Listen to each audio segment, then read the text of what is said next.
Assalamu alaikum viewer, Ahsan from Ahsan Tech Tips.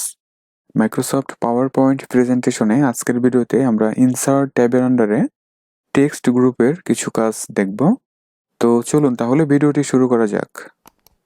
আমি আমার প্রেজেন্টেশনটি run করিয়েছি। তো আমরা যদি ইনসার্ট ট্যাব থেকে এই পাশে যদি আসা হয় তাহলে দেখুন টেক্সট গ্রুপের আন্ডারে এখানে text box, header and footer, word art, এরপরে date and time, then insert slide number, then হচ্ছে অবজেক্ট নামের বেশ কয়েকটি রিবন আমরা দেখতে পাচ্ছি। তো এই রিবনগুলোর কাজ আসলে কি এবং এগুলো কিভাবে ইউজ করতে হয় সমস্ত ব্যাপারগুলো আমি ডিসকাস করার চেষ্টা করব। আচ্ছা, প্রথমে আমরা টেক্সট বক্সের কাজগুলো দেখব। তো টেক্সট বক্স হচ্ছে আমাদের স্লাইডে কোনো টেক্সটকে অ্যাড করার জন্য আমরা এই টেক্সট বক্সটি ইউজ করতে পারবো।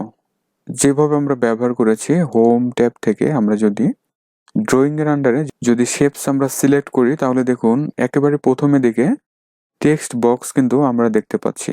এই টেক্সট বক্স এবং ওই টেক্সট বক্স একই। আমরা এখানে যেভাবে ইউজ করেছি অনুরূপভাবে কিন্তু আমরা এই ইনসার্ট থেকে এই টেক্সট বক্সটিকে নিয়ে সেভাবে ইউজ করতে পারবো। তো আমরা একটু ব্যবহার করে দেখতে পারি। তো আমরা লাস্টের এই ব্ল্যাঙ্ক স্লাইডটি আমরা সিলেক্ট করে নিয়েছি। এবার টেক্সট বক্সে কাজ করার জন্য আমরা টেক্সট বক্সটিকে সিলেক্ট করব। দেন দেখুন আমাদের মাউসের পয়েন্টার কিন্তু চেঞ্জ হয়ে গিয়েছে। এখন জাস্ট যে কোনো এক জায়গায় আপনি এটিকে রিলিজ করুন, তাহলে দেখুন টেক্সট লেখার একটি বক্স কিন্তু আমরা পেয়ে যাচ্ছি। এখন আপনি এখানে টাইপ করুন, তাহলে টাইপ হয়ে যাবে এবং বাইরে ক্লিক করুন, আপনার টেক্সটটি আপনার স্লাইডে অ্যাড হয়ে যাবে। তো টেক্সটকে আমি একটু জুম ইন করে নিচ্ছি, অর্থাৎ বড় করে নিচ্ছি। এখন স্বাভাবিকভাবে আমরা আমাদের এই টেক্সটকে বিভিন্নভাবে ফরম্যাটিং করতে পারবো, অর্থাৎ ফরম্যাটে নিতে পারবো। ঠিক আছে, তাহলে আমরা কি বুঝলাম যে আমরা যদি ইনসার্ট থেকে এই টেক্সট বক্সটি নিয়ে আমাদের স্লাইড আমরা ইউজ করি তাহলে কোনো টেক্সটকে অ্যাড করার অপশনটি আমরা পেয়ে যাব, অর্থাৎ খুবই দ্রুত আমরা টেক্সট অ্যাড করতে পারবো। ঠিক আছে, ওকে। নেক্সট যে ব্যাপারটি আমরা ডিসকাস করব সেটি হচ্ছে হেডার অ্যান্ড ফুটার। হেডার ফুটারের কাজ কি? হেডার ফুটারের কাজ হচ্ছে আমরা আমাদের স্লাইডের হেডারে এবং ফোল্ডারে যদি কোনো কিছু অ্যাড করতে চাই, লাইক আমরা ডেট অ্যান্ড টাইম অ্যাড করতে পারবো, অথবা যদি কোনো কাস্টম টেক্সট অ্যাড করতে চাই সেটি করতে পারবো, অথবা যদি কোনো স্লাইডের নাম্বার আমরা অ্যাড করতে চাই তাহলে হেডার অ্যান্ড ফুটার অপশনটি আমরা ইউজ করব। এখানে হেডার হচ্ছে স্লাইডের উপরের অংশ এবং ফুটার হচ্ছে স্লাইডের নিচের অংশ, অর্থাৎ বটম অংশ। ঠিক আছে, আচ্ছা। তো হেডার এবং ফুটার অ্যাড করার জন্য আমরা সিম্পলি এখানে ক্লিক করব, তাহলে হেডার অ্যান্ড ফুটার নামের এই ধরনের একটি উইন্ডো আমাদের অ্যাপিয়ার করবে। এখন ধরুন আমি চাচ্ছি যে আমার স্লাইডে ডেট এবং টাইম অ্যাড করার জন্য জাস্ট এখানে আপনি ক্লিক করুন, তাহলে চেকবক্সটি অ্যাড হবে এবং এখানে প্রিভিউ কিন্তু দেখাচ্ছে, অর্থাৎ হলো ডেট টাইম কোথায় কিভাবে শো করবে সেটি কিন্তু এখানে ডিসপ্লে হচ্ছে।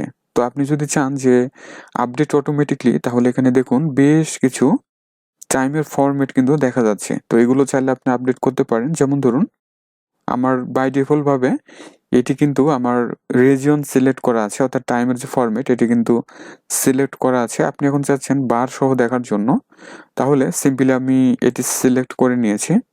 এরপরে ল্যাঙ্গুয়েজ আপনি চাইলে কিন্তু বাংলা এবং ইংলিশ, যেহেতু আমার দুটি অ্যাড করা আছে তো ইংলিশে থাকুক আপাতত। এরপরে আমি চাচ্ছি যে স্লাইডের নাম্বার অ্যাড করার জন্য, তাহলে স্লাইড নাম্বার এটিকে অ্যাড করুন। তাহলে দেখুন আমার কিন্তু প্রথমে এখানে ডেট এবং টাইম অ্যাড হবে, এটি ব্ল্যাক দেখা যাচ্ছে।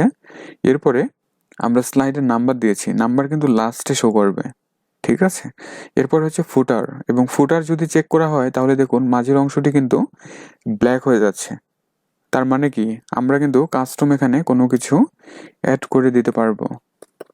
আমরা টেস্ট দিয়ে দিয়েছি। এখন আমরা যদি চাই যে আমরা যে হেডার এবং ফুটার অ্যাড করেছি এটি আমরা যদি চাই সবগুলো স্লাইডে অ্যাড করব, তাহলে অ্যাপ্লাই টু অল আছে।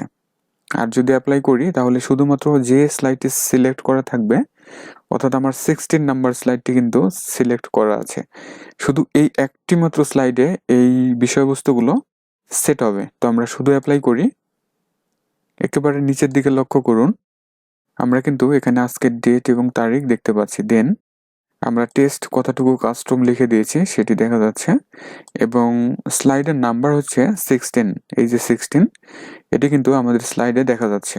তো আমরা যদি এটিকে প্রিভিউ করাই, একেবারে নিচের দিকে দেখুন আমাদের এই বিষয়বস্তুগুলো ডিসপ্লে হচ্ছে। আচ্ছা, এই ডেট এবং টাইমকে আমরা কিন্তু চাইলে অন্যভাবে অ্যাড করতে পারি। যেমন দেখুন, টেক্সটের আন্ডারে আমরা কিন্তু এখানে ডেট এবং টাইম নামে একটি কিন্তু রিবন এক্সট্রা কিন্তু আমরা দেখতেই পাচ্ছি। আমরা যদি হেডার এবং ফুটার থেকে না নিতে চাই তাহলে কিন্তু এখান থেকে নিয়ে আমরা অ্যাড করতে পারবো। ঠিক আছে, এই যে quickly add the current date or time, এখান থেকে অ্যাড করতে পারবো, অথবা স্লাইডের নাম্বার আছে, ইনসার্ট স্লাইড নাম্বার, এখান থেকেও চাইলে কিন্তু আমরা এই রিবনটি ইউজ করতে পারবো। যদি এই হেডার এবং ফোল্ডার ইউজ না করি, এখান থেকে ইউজ করতে পারবো। এরপরে আমরা ওয়ার্ড আর্টের ব্যাপারটি দেখব। এটি হচ্ছে টেক্সটের বিভিন্ন ধরনের স্টাইল, অর্থাৎ অফিসের পূর্বের ভার্সনগুলোতে আমরা ওয়ার্ড আর্ট গ্যালারি নামের একটি অপশন কিন্তু দেখেছি। সেম অপশন কিন্তু এটি, ঠিক আছে। এখন যে স্টাইলটা আপনার পছন্দ হচ্ছে, জাস্ট সেটিকে আপনারা সিলেক্ট করুন। এরপরে দেখুন আমাদের প্রেজেন্টেশনে কিন্তু অ্যাড হয়ে যাচ্ছে, অর্থাৎ আমাদের স্লাইডে অ্যাড হয়ে যাচ্ছে। ইউর টেক্সট হেয়ার, এখন আপনার টেক্সট এখানে অ্যাড করতে বলা হচ্ছে। দেখুন আমাদের মতো করে এখন আমরা কিন্তু এটিকে এডিট করতে পারবো, এবং যে স্টাইলটি আমরা নিয়ে টেক্সট অ্যাড করেছি সেটিকে যদি আমরা প্রিভিউ করাই তাহলে ওই স্টাইলটি অ্যাড হয়ে যাচ্ছে। এবং এই টেক্সটকে এখন যদি আমরা আবার ফরম্যাটিং করতে চাই তাহলে দেখুন ফরম্যাট ট্যাব কিন্তু অটোমেটিক সিলেক্ট হয়ে যাচ্ছে। এই যে ওয়ার্ড আর্ট স্টাইল আছে, এখান থেকে যদি চাই যে ওই স্টাইলটিকে আবার চেঞ্জ করব, তাহলে কিন্তু স্টাইলটি আমরা চেঞ্জ করতে পারবো। আবার আপনি যদি চান যে এটিকে আমরা ক্লিয়ার করব, অর্থাৎ যত ধরনের স্টাইল এখানে করা আছে সবগুলো ক্লিয়ার করার জন্য এই যে ক্লিয়ার ওয়ার্ড আর্ট আমরা দেখতে পাচ্ছি, এখানে ক্লিক করুন, তাহলে একেবারে সিম্পল যে টেক্সট আছে এই ধরনের টেক্সটের মতো কিন্তু আমরা দেখতে পাচ্ছি।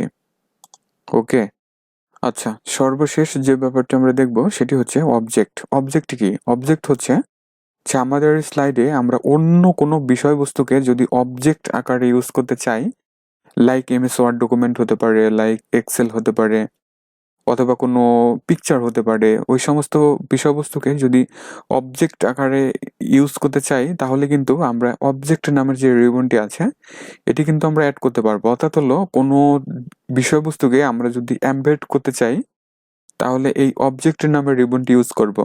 তো আমরা ক্লিক করি, তাহলে দেখুন ইনসার্ট অবজেক্ট নামের একটু অপশন কিন্তু আমরা দেখতে পাচ্ছি। এখন এখানে দুইটি মাত্র ক্যাটাগরি আছে, একটি হলো ক্রিয়েট নিউ এবং ক্রিয়েট ফ্রম ফাইল আছে।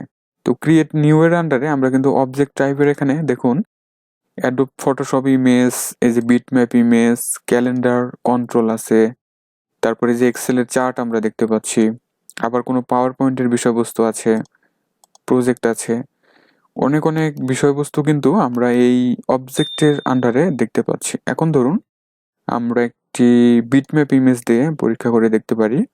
তো তার আগে আরেকটি কথা আমরা বলে রাখি, সেটি হলো এখান থেকে কোনো অবজেক্টকে যদি আমরা আইকন হিসাবে ইউজ করতে চাই সেক্ষেত্রে এই যে ডিসপ্লে অ্যাজ আইকন এই চেকবক্সটিকে আমরা চেক করে দিব, ঠিক আছে। তো আমরা জাস্ট এটি সিলেক্ট করে এখন যদি ওকে করি তাহলে দেখুন একেবারে মাইক্রোসফট পেইন্ট কিন্তু ওপেন হয়ে গিয়েছে। এখন কাস্টমভাবে কোনো কিছু আপনি যদি এখানে অ্যাড করেন, ধরুন এটি আমাদের ইচ্ছা মতো আমরা ড্রয়িং করে নিয়েছি, এখন জাস্ট আপনি একেবারে এই যে হোয়াইট একটি এরিয়া, বা হোয়াইট বলবো না, একটি গ্রে এরিয়া, এখানে যদি ক্লিক করা হয় দেখুন আমাদের স্লাইডে কিন্তু অ্যাড হয়ে যাচ্ছে।